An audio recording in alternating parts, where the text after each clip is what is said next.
Yuan is hitting the Cathay roster and bringing a few new units with him. We've got crows and lions and drums, oh my, so let's have a look and see exactly how to use them all in battle. First up, of course, we have the main man himself, Yuan, aka the Jade Dragon. Yuan is by far the best fighter of the 3 dragon siblings we have so far. He has comparable melee stats to the other 2, but with much more armor piercing damage with a bonus versus infantry, likely due to his use of an actual weapon. This makes him into a devastating battler, wherever you choose to use him on the front lines or against single entity lords and heroes one-on-one. He's also super tanky with massive armor stats and a great defense, making him nearly impossible to kill without some serious firepower on the enemy side. He's also a potent spellcaster, with a really great mix of the spells from Laws of Yang, Yin and Light. Whether you want to wipe enemies from the map, hold them still, or make your own forces that much tougher, this spellbook has you covered. As well as this, he also has access to the Emperor's Executioner ability, which allows him to instantly execute anything below a certain HP threshold, starting at 20 and increasing with skills in campaign. This makes him devastating, especially to lords and heroes, as they are no longer safe once they get to within a moderately low amount of HP. All it takes is a few more hits, and they're done for. It starts off as a single use, but this can also be increased through skills, so he can be executing units left, right, and center if you build him up just right.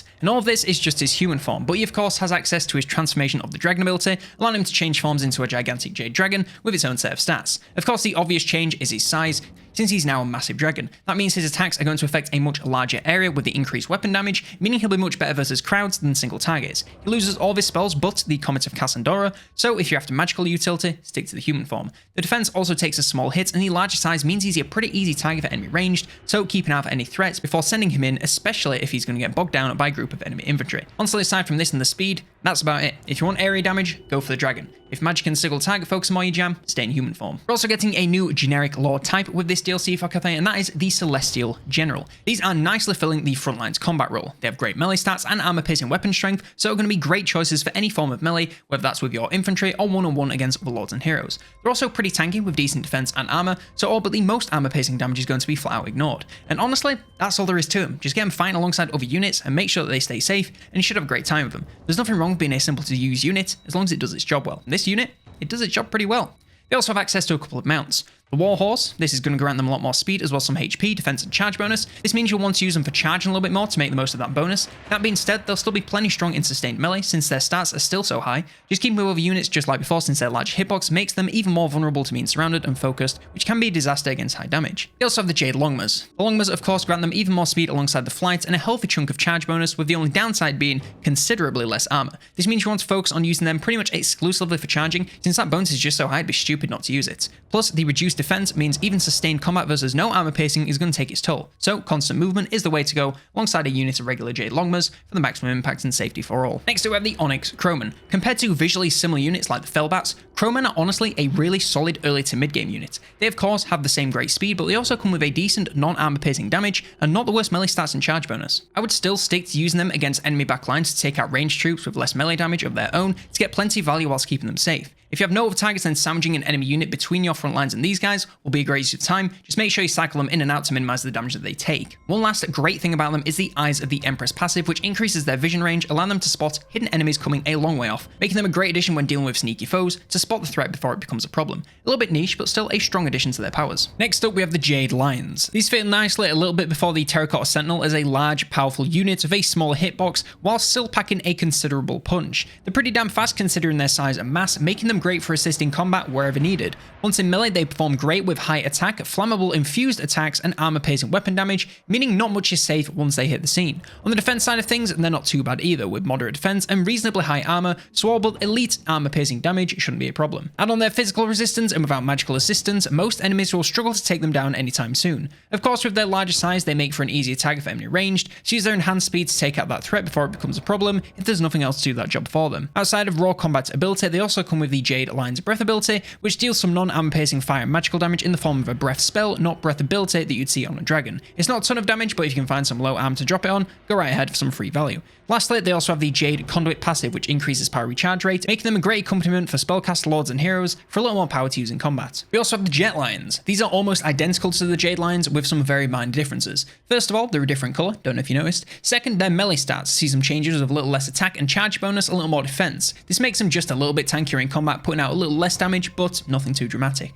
Their attacks are now also imbued with Disrupted, reducing resistance and magical power for attacked units. Lastly, their abilities see some changes, with the Breath spell being swapped for the Missile Mirror, and Conduit being swapped to Guardian Shield, granting spell resistance to nearby units. Overall, they're a more defensive and anti-magic than Jade, so if you're needing something to fill that role, go right ahead, but there's nothing stopping you from going with one of each. Now, final unit is the Zangu War Drums. Statistically, this is very similar to the Wujing Compass, and while both are support units, the War Drum is totally different in what it brings to the table. Getting the elephant out of the room right away, the actual combat use here is basically non-existent. The melee stats are low, and while damage and armor is quite high, I'd leave it out of combat unless you are against literal zombies. The large hitbox and low defense will spell a quick doom, and the damage it'll do whilst there will be pretty insignificant, so I'd stick to support. Passively, it'll provide leadership with the Icon of the Great Cities passive, as well as that Mastery of the Elemental Winds to enhance any spells casted during battle. The two active buffs are mutually exclusive, so only one can be active at a time, and you pretty much have the choice of offense or defense. Disdain of the Dragon Emperor will grant melee attack and immunity to psychology, and Bastion of the Great Cities will grant armor. Both of these are in a massive radius, so just one of these in the middle of your lines will hit a large portion of your army.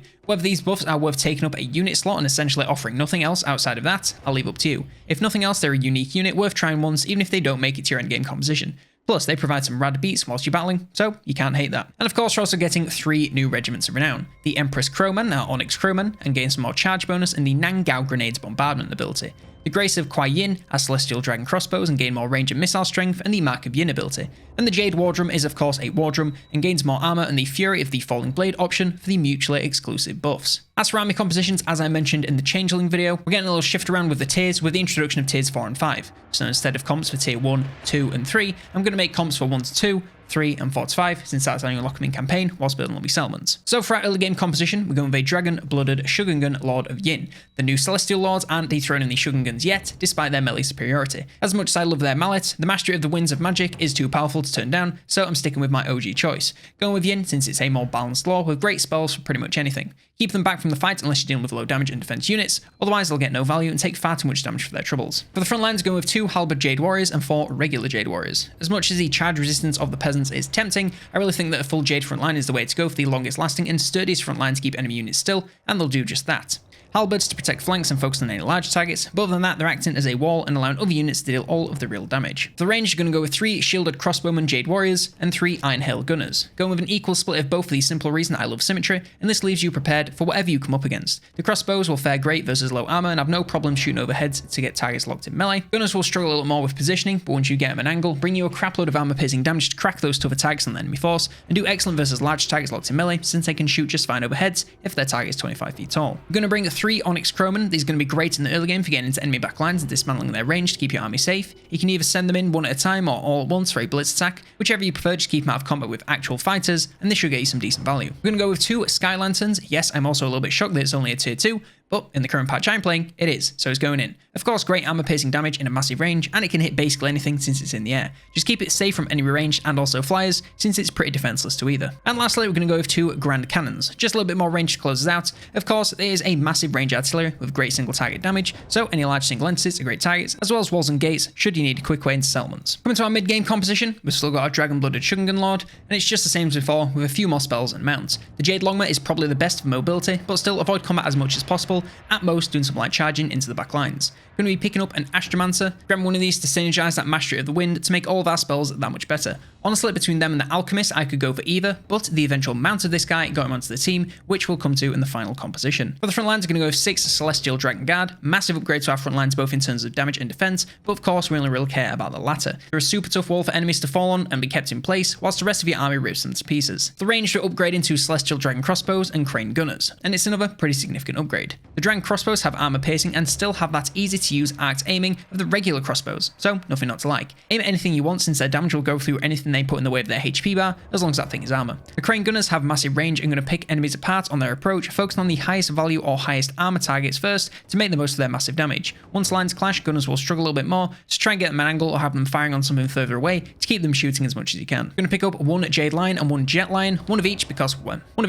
why not? They're also great units with excellent effects we've just been through, through, so I won't mention again. They're going to focus on using their high speed to get around enemy backlines and take out their range before they can get much value, and if you can find a lone caster in the back, they'll do decent there too. Just make sure they don't get swarmed by actual melee troops, or they'll be in trouble. And lastly, for our back lines, going to go with 2 Grand Cannons and 2 Fire Rain Rockets. Adding the rockets to our artillery for a little more explosive power, they can fire in pretty much whatever they want since their range is massive, and with explosions that big, it's going to hurt no matter where they land. As long as they soften up approaching enemies, you can't really go wrong. And lastly, our end game composition, not much has changed here. Still got our Dragon-Blooded Shogun Lord, again, have all their spells in line and be an amount of your choice, and I'm going to go for that Longma, as I said, purely for the speed. Still avoid melee if possible and focus on casting where needed to get some value. The Astromancer should have all their spells and be on the Compass mount, so be providing a ton of buffs and bonuses alongside those bound spells for even more magical power. And the only other difference is swapping the Grand Cannons for Terracotta Sentinels, since they have a little more front lines presence. Plus we have a ton of range and the cannons roll is pretty much taken care of by the crane guns, so we can afford it. This way we get more front lines melee power in a large area, even if ranged can't find an angle. And that's how to play Yuan and all of his new units in battle. Let me know what you thought of these new units in the comments below. Like, subscribe, and if you want to know how he works in campaign, then check out this video here to learn all about statecraft, the compass, and harmony.